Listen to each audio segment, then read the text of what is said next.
Jonathan here is going to talk to us about some litter. Welcome. Thank you. Is here good? All right, by a show of hands, how many of you have heard of Litterati? How many of you have never heard of Litterati? I just levitated all those hands with my mind. DARPA. Okay, I'm ready to go whenever you are. Oh, sorry. The Litterati. I'm here to recruit all of you, and it starts with these two adorable little munchkins, my niece and nephew. One day we were walking along, and my niece says, "Hey, that doesn't belong there." And we take a look at what she's looking at, and sure enough, right there in the middle of the sidewalk was a big bucket of used kitty litter. We were like, awesome. And we decided to throw that out to, set a good example. And we started talking about all the trash we were seeing, because we hadn't noticed before until she pointed this one thing out. There was litter everywhere. We started talking about how could we get people to pick all of this trash up with us. We started kind of hearkening back to when we worked at environmental education camps or when we worked at summer camp. Anyone ever go to summer camp? Nobody, no camp people? I wasn't really a camp person either, but I did teach at a place, and we used to have kids, like, before dinner, everyone go get one piece of trash. And everyone would go do it, and everyone pitched in, and it was fun and easy and quick, and we had a good time. It wasn't that hard. So we started saying, how could we apply that crowdsourced model to a city or to a country or to the world? And that's how Litterati was born. Basically, if you have a smartphone, here's how it works. If you find a piece of litter, you photograph it with Instagram, and that's kind of fun because they have all those fun, crazy filters to make you feel like a professional photographer. You add the hashtag Litterati, and then the most important step is you throw away the litter or recycle it or get rid of it. Put it where it belongs. It's a pretty simple process. We are also on Facebook and we're on Twitter. This is the first ever picture that was taken for Litterati that my genius niece calls butt crack because she's hilarious. And we started telling our friends and family just to see if the idea had any legs, if it had any traction. And pictures started trickling in. And what was really cool about it is that the pictures that came in were way better than the ones we were taking. They started kind of becoming this artistic statement about our legacy, about what we're doing to the world. We're starting to see these beautiful landscapes with something, like that could be an ad for Monster, but that's obnoxious. You want to go look at that beach, you want to see that ocean, and then this can is in your way. And so we started to think, hey, this kind of archive of pictures is really cool. But also, we were seeing pictures coming in from all over the world. People were starting to hear about us that we hadn't talked to.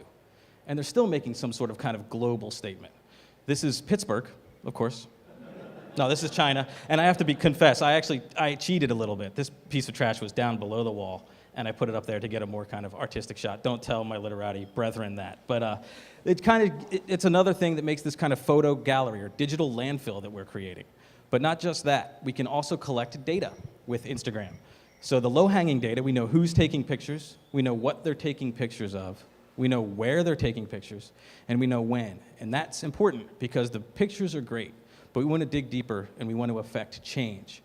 So by using this data, we can look at things like geographic spread. We can take a look at a map and see where things are showing up. We can see that we have 3 pieces. It's tough for you to see, but 3 pieces were collected in Seattle. Over 1,600 were collected in the Bay Area. North Carolina is around the 30 or 40 pieces, and that's mainly me, so that's why I want your help. But not only that, we can drill down even further, and we can start to affect change in different communities. For example, there was a lake in an urban area where we noticed that people walk all the way around this lake, but most of the Litterati shots were here. So we took this data to the city council, and we showed them this, and they added more recycling containers and more trash cans on that part of the lake, and the neighbors are all reporting, they're thanking us, and they're seeing that the trash situation is getting a lot better. And that's one of those things we want to have happen. Because, like I said, the pictures are great, but we want to affect change. We also want to work with the usual offenders, the brands that we're seeing everywhere. So I'm kind of come from the not terrorist, but kind of the eco guy who wants to start changing everything, and the corporations are bad. That's not going to get a lot of things done. We want to meet them at the table, show them our data, and ask them to work with us. So a company like Starbucks, we might say to them, hey, remember that edible, compostable coffee cup you used to talk about that you didn't make because it was too expensive? Well, if you look at your legacy and all the trash and all the Starbucks cups we're finding through Litterati with all of these pictures, maybe you should rethink that. Or maybe you should partner with us, and every 10 pieces of Litterati people pick up, maybe they get a free cup of coffee. And we found the reception is actually working. Companies like Whole Foods are on board, and they're helping us out, and they're starting to get excited. Because we have a mega ambitious goal. We want a litter-free world. Maybe it's ridiculous, but we're trying to get there. So we want a top-down approach, working with the companies that are developing these products that are actually kind of getting discarded. And where my passion is with a kind of a grassroots campaign to get the people going, to get them helping us. Because like I said, it's fun when we all work together. Here's where we are so far. We have over 9,000 pieces of trash collected. We should hit 10,000 within a couple weeks.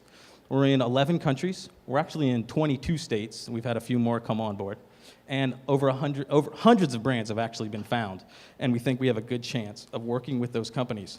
Because, obviously, and you know this, I don't have to tell you this, things are starting to get a little depressing and a little bleak, and we don't want to end up like this. I love this movie, but the first 40 minutes where it's just him trucking around picking up trash, it's so bleak. But you probably know this too. The sad reality is we're actually almost there. You start to look online and just Google litter, pollution, things happening in the world. You'll see shots like this. This is a river in Indonesia. That's a river. That person is on a boat. And you don't have to go there. I was walking around before this began tonight, just over at the park. We could all go outside and have like some crazy Litterati scavenger hunt, and I could give you like find 10 pieces in 30 seconds, and you would. So we don't want to just work there. This is the work of Chris Jordan. If you don't know him, he's an artist out of Seattle who focuses on the impacts of our consumerism. And if you can't see it, that's a bird that he's kind of dissected the stomach of. And its stomach contents are full of if you look closely, it's lighters, computer parts, fishing line, and it's ridiculous. The ocean currents, have any of you heard of the garbage patches that are in the oceans? The Pacific Gyre, the currents in the Pacific Oceans have swirled our trash around to where there's an area, a flotilla of garbage that is twice the size of Texas out there. And that's not the only ocean with that. The Gulf of Mexico has one, the Atlantic Ocean has several. And so it's all mind-boggling. It's overwhelming. And if we don't do anything, it's easy to just kind of throw your hands up and not do anything. But this is what I challenge you to do. Just try it. How many of you have smartphones? All right. So if you don't have an Instagram, it's fun to play with. It's great to take pictures of people. Every once in a while, when you see a piece of trash, take your most artistic shot, snap it, hashtag it Litterati. If it's a brand name like Starbucks or whatever, put that hashtag on there too, because we're tracking all that on our website, which is litterati.org. And you'll be able to see all the pictures you're taking. You'll be able to see scoreboards. We're getting into game theory, and we want folks to kind of challenge each other, to kind of be at the top. And we really do want to push towards affecting change. And if this idea goes nowhere, at the end of the day, we picked up some trash, right? So thank you for your time. I'm looking forward to the rest of the talks. Have a good evening.